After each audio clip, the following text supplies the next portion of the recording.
Praise Lord. ദൈവനാമത്തിന് മഹത്വം ഉണ്ടാകട്ടെ. എന്നെ കേൾക്കുന്ന എല്ലാ പ്രിയപ്പെട്ടവർക്കും വേമന കർത്താവായ യേശു ക്രിസ്തു നാമത്തിൽ ഞാൻ എൻ്റെ സ്നേഹവന്ദനങ്ങളെ അറിയിക്കുന്നു. Choosing to rest, especially during busy seasons of life, can be seen as selfish and is easy to avoid. നമുക്കറിയാം, പലതും നമ്മൾ പുറത്തേക്ക് ഒഴുക്കി കളയുന്നത് കൊണ്ട് തിരിച്ച് നമ്മളത് ഫില്ല് ചെയ്യേണ്ട ആവശ്യമുണ്ട്. എന്നാൽ ചിലപ്പോൾ നാം ചിന്തിക്കും, ഞാൻ എൻ്റെ സമയം കൂടുതലും എൻ്റെ കാര്യത്തിന് വേണ്ടി ഉപയോഗിക്കുക, എനിക്ക് റെസ്റ്റ് ചെയ്യാനായിട്ടൊന്നും പറഞ്ഞിട്ടില്ല. ഇങ്ങനെയൊക്കെയുള്ള പറച്ചിലുകളും ചിന്തകളും തീർച്ചയായിട്ടും നമ്മുടെ ജീവിതത്തിൽ കൊണ്ടുവരുന്നത് ശത്രുവാണ്. ശത്രുവിന് ശക്തിയുണ്ട്. അവന് നാം വളരെ സുഖിച്ച് ജീവിക്കുന്നത്, ഈസ് ആയിട്ട് ജീവിക്കുന്നതൊന്നും വലിയ ഇഷ്ടമല്ല. അതിന് പകരം നമ്മെ ദുഃഖിപ്പിച്ച് മ്ലാനപ്പെടുത്തി ഈ ലോകത്തിലെ ചിന്തകൾ കൊണ്ടെല്ലാം നമ്മളെ നിറച്ചിട്ട് നമ്മൾ എന്ത് നല്ല കാര്യമായി ചെയ്യുന്നത് അതൊക്കെ ഗിവപ്പ് ചെയ്യണം. അതാണ് പിശാചിൻ്റെ ആഗ്രഹം. ഇന്ന് അല്പം നേരത്തെ ചിന്തിക്കാട്ടെ. യെശയ്യാ 54:17, ഐസയ 54:17, നിനക്ക് വിരോധമായി ഉണ്ടാക്കുന്ന യാതൊരു ആയുധവും ഫലിക്കുകയില്ല. ന്യായവിസ്താരത്തിൽ നിനക്ക് വിരോധമായി എഴുന്നേൽക്കുന്ന എല്ലാ നാവിനെയും നീ കുറ്റം വിധിക്കും. യഹോവയുടെ ദാസന്മാരുടെ അവകാശവും എൻ്റെ പക്കൽ നിന്നുള്ളവരുടെ നീതിയും ഇതുതന്നെയാകുന്നു എന്ന് യഹോവ അരുളി ചെയ്യുന്നു. അപ്പോൾ ഇനി അങ്ങ് റെസ്റ്റ് ചെയ്യേണ്ട, അതിൻ്റെ ആവശ്യമില്ല. ഇങ്ങനെയൊക്കെ നമ്മളെക്കൊണ്ട് ചിന്തിപ്പിക്കുന്ന ഈ പിശാചിനെ നാം കൈകാര്യം ചെയ്തേ പറ്റൂ. ഈ ചിന്തകളൊക്കെ നമ്മുടെ മനസ്സിൽ വരുമ്പോൾ നമ്മൾ എങ്ങനെ ശത്രുവിനോട് എതിർത്ത് നിൽക്കും? നന്ദിയോടെ ഞാൻ പറയട്ടെ, നമ്മുടെ അടുത്ത് തന്നെ നമ്മുടെ ദൈവമുണ്ട് നമുക്ക് വേണ്ടി യുദ്ധം ചെയ്യാൻ.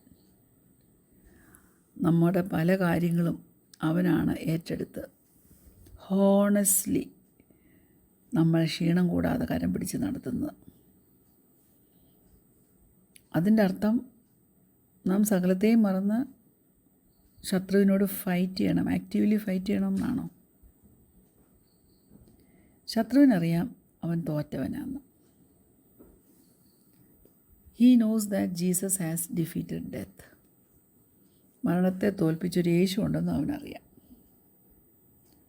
അതുകൊണ്ട് നമ്മുടെ മനസ്സിൻ്റെയൊക്കെ മറഞ്ഞിരിക്കുന്ന ചില സ്ഥലങ്ങളിൽ കൊണ്ടുപോയി അവൻ ചില ചിന്തകൾ കൊണ്ടുവെക്കും. നമ്മൾ വിലയില്ലാത്തവരാണെന്നും നമ്മുടെ ജീവിതം ലജ്ജാപൂർണമായിട്ടല്ലാണല്ലോ പോകുന്നതെന്നൊക്കെയുള്ള ചിന്ത കൊണ്ടുവന്ന് നിരാശയുടെ കയത്തിലേക്ക് നമ്മെ വലിച്ചുകൊണ്ട് പോകാൻ അവൻ ശ്രമിക്കും.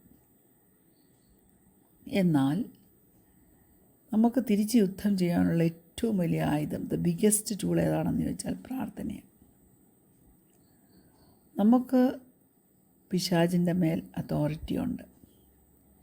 കാരണം നാം ക്രിസ്തുവിൽ ആരാ? നമുക്ക് we have an identity in Christ. അത് നാം മറന്നു പോകരുത്. എത്ര യുദ്ധം പൈശാചിയൻ ഏതൊക്കെ മണ്ഡലത്തിൽ യുദ്ധം പ്രഖ്യാപിച്ച് നമ്മെ അറ്റാക്ക് ചെയ്യാൻ കടന്നു വന്നാലും നമ്മൾ ക്രിസ്തുവിൽ ആരാണെന്നുള്ളൊരു ചിന്ത നമ്മെ ഭരിച്ചു കൊള്ളണം. ശത്രു നുണ പറയാൻ മിടുക്കന. He speaks false identity over us. ശത്രുവിന് നിയമമൊന്നുമില്ലല്ലോ. നിയമം അറിയത്തുമില്ല, അറിയാമെങ്കിലോട്ട് അനുസരിക്കത്തുമില്ല. നമ്മുടെ പ്രാർത്ഥനയെന്ന് പറയുന്നത് അവൻ്റെ നുണകളേക്കാൾ വലുതാണ്. ഏത് ചിന്ത നമ്മുടെ മനസ്സിൽ വന്നാലും അതിനെ ഓടിച്ചു കളവാൻ ആ പ്രാർത്ഥനയ്ക്ക് കഴിയും. ശത്രുവിൻ്റെ നേരെ എതിർത്ത് നിൽക്കാനുള്ളൊരു കാര്യമാണ് വിശ്വാസം. ദൈവത്തിൻ്റെ വചനം സത്യമാകയാൽ ആ സത്യം നമ്മെ സൂക്ഷിക്കുകയും ആ സത്യം നമ്മെ നടത്തുകയും ഗൈഡ് ചെയ്യുകയും ചെയ്യുമെന്നുള്ള ഒരു വിശ്വാസം നമുക്കുണ്ടല്ലോ, അത് മതി.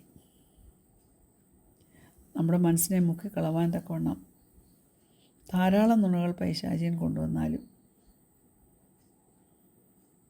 പിശാചിനോട് നാം എതിർത്ത് നിൽക്കണം. ദൈവത്തിൻ്റെ സത്യവുമായി എതിർത്ത് നിൽക്കണം. അപ്പോൾ നമുക്ക് മനസ്സിലാകും, അയ്യോ നമ്മുടെ നേരെ കടന്നു വന്ന പൈശാചിക ശക്തി എത്ര ശക്തിഹീനമായിരുന്നു, എത്ര പവർലെസ് ആയിരുന്നു, ശക്തിഹീനമായിരുന്നു എന്ന് നമുക്ക് തോന്നും. നമ്മുടെ ജീവിതത്തിൽ അതിനകത്ത് ഒരു സ്ഥാനവുമില്ല കേട്ടോ മക്കളെ. ദൈവം നാം ആരാണെന്ന് പറയുന്നതിനെക്കുറിച്ച് ഒരു ഉറപ്പ് പ്രാപിച്ച് നാം നമ്മുടെ അടിസ്ഥാനം ഇടുകയാണെങ്കിൽ ഒരിക്കലും നുണ കൊണ്ടുവരുന്ന പിശാചിൻ്റെ മുമ്പിൽ നാം തോറ്റുപോകത്തില്ല. ഈ നുണകൾക്ക് നമ്മെ കീറിക്കളയാനും പറ്റത്തില്ല. നമ്മൾ പാറമേൽ അടിസ്ഥാനം വിട്ട് വീട് പണിതാൽ കാറ്റൊക്കെ വരും, പക്ഷെ ആ വീട് വീണു പോകത്തില്ല.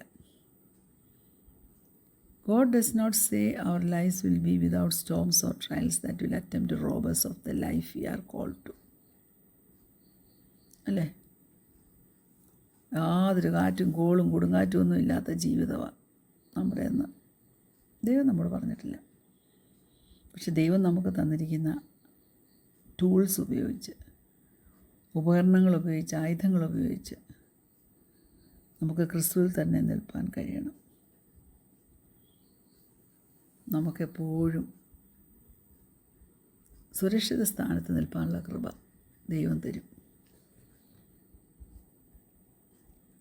യെശയ്യാ 54:17 ഇങ്ങനെയാണല്ലോ പറയുന്നത്, നിനക്ക് വിരോധമായി ഉണ്ടാക്കുന്ന യാതൊരു ആയുധവും ഫലിക്കുകയില്ല.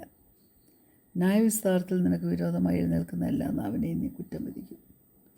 യഹോവയുടെ ദാസന്മാരുടെ അവകാശവും എൻ്റെ പക്കൽ നിന്നുള്ള അവരുടെ നീതിയും ഇതുതന്നെ ആകുന്നു എന്ന് യഹോവ അരുളി ചെയ്യുന്നു. ദൈവം നമ്മോട് പറയുന്ന സത്യങ്ങൾ നമ്മെ സ്വാതന്ത്ര്യത്തിലേക്ക് നടത്തുന്നതാണ്. ആ സ്വാതന്ത്ര്യം എന്നും എന്നേക്കും അനുഭവിപ്പാൻ്റെ ഗുണം ദൈവം നമ്മെ ഓരോരുത്തരെയും സഹായിക്കട്ടെ. നാം രക്ഷിക്കപ്പെട്ട സമയത്തെയൊക്കെ ഒന്ന് ഓർത്ത് നോക്കിക്കേ, എന്താ അന്നൊക്കെ നമ്മുടെ മനസ്സിലിരുന്നത്? ദൈവം സംസാരിച്ചത് കേട്ടതൊക്കെ നല്ല ഓർമ്മയിലില്ലേ? മുഴുവൻ ജീവിതം അവന് വേണ്ടി കൊടുക്കാൻ നാം എത്ര ഒരുക്കമായിരുന്നു. നമ്മുടെ ഹൃദയത്തിൽ അതിപ്പോഴും നാം ഓർക്കുന്നുണ്ടല്ലേ? പക്ഷേ അതിനെ തിരിച്ചൊന്ന് ഓർമ്മിക്കാൻ പറയുമ്പോൾ, അല്ല ഡേ ടു ഡേ ബേസിൽ അന്ന് അനുഭവിച്ച രക്ഷയുടെ സന്തോഷം ഒന്ന് ഓർക്കുവാൻ പറയുമ്പോൾ പറ്റുന്നുണ്ടോ ദൈവം ഇതിലേ? നമ്മളത് വളരെ പെട്ടെന്ന് അങ്ങ് മറന്നുപോകും. പിതാവിൻ്റെ കരത്തിൽ നാം ഇരിക്കുന്നതായിട്ടും നമ്മുടെ സകല പ്രത്യാശയും ശക്തിയുള്ള ദൈവത്തിൻ്റെ മേൽ നാം അർപ്പിക്കുന്നതുമൊക്കെ ഒന്ന് ഓർത്തേ. യാതൊരു സംശയവും കൂടാതെ നമ്മുടെ ഹൃദയത്തിൽ നമുക്ക് അവനോട് ചേർന്നിരുന്നുള്ളൊരു ജീവിതത്തെക്കുറിച്ചുള്ളൊരു കാംക്ഷയില്ലേ? ഞാൻ ചിലപ്പോൾ ചില കാര്യങ്ങളൊക്കെ തിരിഞ്ഞ് ഓർക്കുമ്പോൾ ഞാൻ ഡെസ്പറേറ്റായിട്ട് തീർന്നിട്ടുള്ള സമയങ്ങളുണ്ട്. ഒരു പ്രത്യാശയും ഇല്ലാതായി തീർന്ന സന്ദർഭങ്ങൾ. എന്നെ ഒരിക്കലും അബാൻഡൻ ചെയ്യാത്ത ഒരു നല്ല ദൈവം എൻ്റെ ജീവിതത്തിൽ ഉണ്ട്. അവൻ സത്യദൈവമാണ്, ഫുൾ ഓഫ് ട്രൂത്താണ്, എനിക്ക് സംരക്ഷണം തരുന്ന ദൈവമാണ്. ഇതെല്ലാം നാം ഓർത്ത് നമ്മുടെ തീരുമാനം എന്തായിരിക്കും എന്നറിയാമോ? നമ്മുടെ മുഴുവൻ ജീവിതവും അവൻ്റെ മുമ്പിൽ സറണ്ടർ ചെയ്യുക. അങ്ങനെ ഒരു ജീവിതം തുടങ്ങുമ്പോഴും ആദ്യം കുറച്ച് മന്തൊക്കെ വളരെ സ്റ്റഡിലി മുന്നോട്ട് പോകും. യേശുവിലുള്ള ആ പ്രത്യാശ നഷ്ടപ്പെടാതൊക്കെ കൊണ്ടു നടക്കും. പക്ഷേ കുറച്ച് കഴിയുമ്പോൾ നമുക്ക് തന്നെ തോന്നും, അയ്യോ ഇതൊന്നും എനിക്ക് തന്നെ കൈകാര്യം ചെയ്യാൻ പറ്റത്തില്ലെന്നേ, എന്നെക്കൊണ്ടാവില്ലെന്നേ എന്നൊക്കെയുള്ള ചിന്ത പിശാച് നമ്മുടെ മനസ്സിൽ കൊണ്ടുവരും. അപ്പോൾ നമ്മുടെ ഹൃദയത്തിൻ്റെ ആഗ്രഹങ്ങളെയൊക്കെ നമ്മളങ്ങോട്ട് ഇഗ്നോർ ചെയ്തിട്ട് വേറെ ചിലത് കാംക്ഷിക്കും. വേൾഡ്ലി തിങ്സുമായിട്ട് ചിലപ്പോൾ അങ്ങ് നിറഞ്ഞു പോകും. എന്നാൽ അതൊക്കെ നമ്മളെ മുറിവേൽപ്പിക്കുന്നതാണ് കേട്ടോ. നമുക്കൊക്കെ അങ്ങനെ സംഭവിക്കാറുണ്ട്. We are all in with Jesus when we first experience him, but slowly drift away from his presence due to time, അല്ലെങ്കിൽ ദൈവത്തെ വേണ്ടെന്നുള്ള അഹങ്കാരിച്ച ചിന്ത കൊണ്ടായിരിക്കാം. കുഞ്ഞെ, നീ ഇപ്പോൾ അങ്ങനെ ഫീൽ ചെയ്യുന്നുണ്ടോ? നീ നീ ഒരിക്കലും യേശുവിനെ വിട്ടിട്ട് പോകരുത്. നമ്മൾ ദൈവമുമ്പാകെ വളരെ ക്ലിയർ ആയിരിക്കണം. അതാണ് ഏറ്റവും ആവശ്യം. നമ്മെ ഒരിക്കലും അവൻ മാനഭംഗപ്പെടുത്തത്തില്ല. ഷെയിമൊക്കെ എനിമിന്ന് വരുന്ന ആ ശത്രു നമ്മെ പിതാവാം ദൈവത്തിൻ്റെ അടുക്കിലേക്ക് ചെല്ലാനോട്ട് സമ്മതിക്കത്തുമില്ല. എന്നാൽ ഫാദറിൻ്റെ അടുക്കിലേക്ക് ഏത് സമയത്ത് നമുക്ക് കടന്നു ചെല്ലാം. നാം ഉപേക്ഷിക്കപ്പെട്ടു പോയോ എന്ന് തോന്നുമ്പോൾ, ദൈവത്തിന് നമ്മളെ വേണ്ടല്ലോ എന്ന് നമുക്ക് തോന്നുമ്പോൾ അവൻ്റെ അടുക്കിലേക്ക് ചെല്ല്. അവൻ്റെ ആഗ്രഹം എന്തായിരിക്കും എന്നറിയാമോ?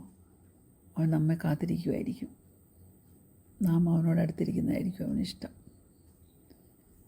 ഇപ്പം നീ ഇത് വായിക്കുമ്പോൾ നിനക്ക് അപ്പൻ്റെ അടുക്കിലേക്ക് ഓടി ചെല്ലണോ? ചെല്ലു കുഞ്ഞേ. B desperate for his love. അപ്പൻ്റെ അടുക്കൽ ചെന്നാൽ അവൻ നമ്മെ എൻകറേജ് ചെയ്യും. അവൻ്റെ പ്രസൻസിൽ പോയിരുന്നൊന്ന് പ്രാർത്ഥിക്കുവാനിടയാകുന്നത് യേശുവിനാൽ നിറയപ്പെട്ട, സറണ്ടർ ചെയ്യപ്പെട്ട ഒരു ജീവിതമായിട്ട് നമ്മെ മാറ്റും. അതിന് നമുക്ക് ദൈവസന്നിധിയിലെ സമർപ്പണത്തോടെ ആയിരിക്കാം. കണ്ണടയ്ക്കാൻ പ്രാർത്ഥിക്കാൻ. ഞങ്ങളെ സ്നേഹിക്കുന്ന ഞങ്ങളുടെ നല്ല ദൈവമേ, സ്വർഗ്ഗീയ പിതാവേ, നല്ല സമയത്തിനായിട്ട് സ്തോത്രം ചെയ്യുന്നു. ലോകത്തിൻ്റെ താങ്ങുകളിൽ ആശ്രയിക്കാതെ ദൈവത്തിൽ ആശ്രയിച്ച് ദൈവം ഞങ്ങൾക്ക് വേണ്ടി ചെയ്യാൻ പോകുന്ന വലിയ കാര്യങ്ങൾ കാണുവാൻ കൊണ്ടും അതിശയ പ്രവൃത്തികൾ കാണുവാൻ കൊണ്ടും സഹായിക്കണം. യേശുവിൻ്റെ നാമത്തിൽ തന്നെ ആമേൻ. Praise Lord. God bless you all.